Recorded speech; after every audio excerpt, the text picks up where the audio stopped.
Hi everyone, welcome on board once again. This is Aishwarya again and welcome to another video series. So today we are going to talk about TOEFL versus IELTS. Okay, so this is another doubt and query that I was getting from a lot of people. I know you have been preparing for your applications and you still have your TOEFL and IELTS pending. So what should I do? Should I give TOEFL? Should I give IELTS? And what should be my preparation strategy? So let's fix this up, okay? But before beginning, as I told you that, if you want to schedule an appointment with me, drop an email on catkingstudyabroad@gmail.com. I know my calendar is full. So that is why I'm telling you if it's very urgent, so I can pull you into some other slots that are available. Okay. So let's begin with the video. Okay. So it's going to be a very short video where I'll tell you the basic difference and what you should be giving. Okay. TOEFL and IELTS, both these exam are mandatory. Okay, a lot of students come and ask me that compulsory है क्या देना? मैंने GMAT दे दिया, GRE दे दिया, ये भी देना पड़ेगा क्या? Okay, so it is yes if you have already given GRE, GMAT. If you are planning to go abroad, they want to know that you are proficient in English language as a whole. We are not from an English speaking country. Okay, so it's official language, but a lot of people ask me that website पे लिखा हुआ था कि okay if your education is in English medium so you need not give. No, it's wrong. Okay, you would have issues during your visa, whichever country you are applying to. So you have to mandatorily give either your IELTS or your TOEFL if you are planning to go abroad. Okay, now what's the difference? What you should choose? Okay, now TOEFL is out of a scale of 120. Okay, so 120 is the scale out of TOEFL, and IELTS is it's a band score system. So it is out of 9 band. Okay. So now how it works is both these sections have listening, reading, writing, speaking. Okay. These 4 sections, both these exams have these 4 sections. Reading, writing, listening, speaking, just to tell you in short. So reading as in there will be reading comprehension passages and there will be few questions. Only thing is the passage would be broken up into small parts. So it's not like there is an 800 words passage and you have all the questions and you have to read the entire passage to figure out each answer. What they do is they break up the passage into small parts like 2 to 3 sentences and they ask you a question. Okay, so that part is clearly visible. Okay, so that's distinctive. Okay, so that's distinct. The part is distinct and there is a question there for each part. Okay, so you don't have to look and search for the answer, but at the same time you need speed also to get it going. Reading section, that's the reading section. Listening section, there are parts to listening section that part 1, part 2, part 3. So one part could be wherein there is a professor who is talking to a class about a subject. There is a conversation going on between 2 people and things like that. So there are different parts and there are different sections of say 3 minutes to 5 minutes. What you have to do is you have to listen to the section. They give you my headphones and everything. Note down all the important points which are there and then questions pop up. So whatever you heard, so you have to be very cautious what you are listening. So they check your listening skills. Next, moving ahead is your writing skills. Okay, so for writing skills, ideally both of these sections will have 2 to 3 pieces of writing. So it could be just to check your sometimes your analytical skills, sometimes your writing skills, how to the point you are and things like that. So both of them have different criteria.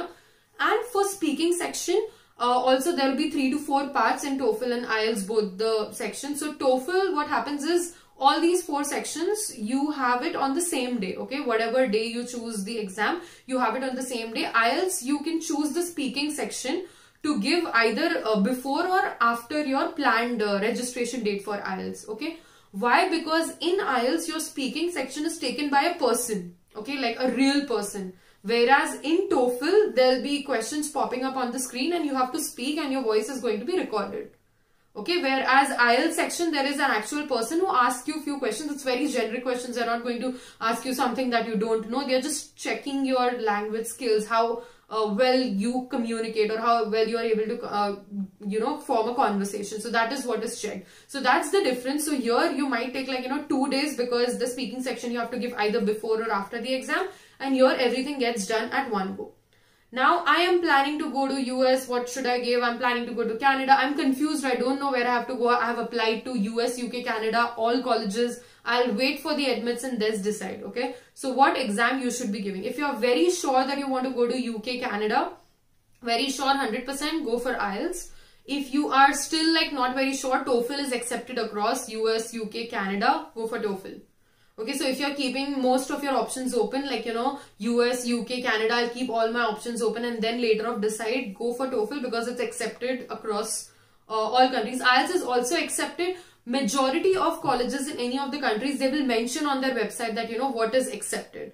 But as a rule, if it's Canada and UK, like if you have decided, go for IELTS because that's what they accept. And if you're still confused, go for TOEFL. Most of the countries will accept both your scores. It's just the matter of giving a language exam. Okay.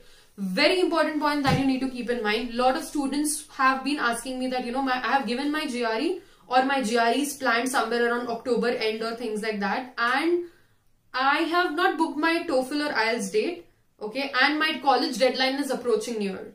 Okay. Because IELTS and TOEFL, once you give the exam, GRE, GMAT, you get the result then and there itself.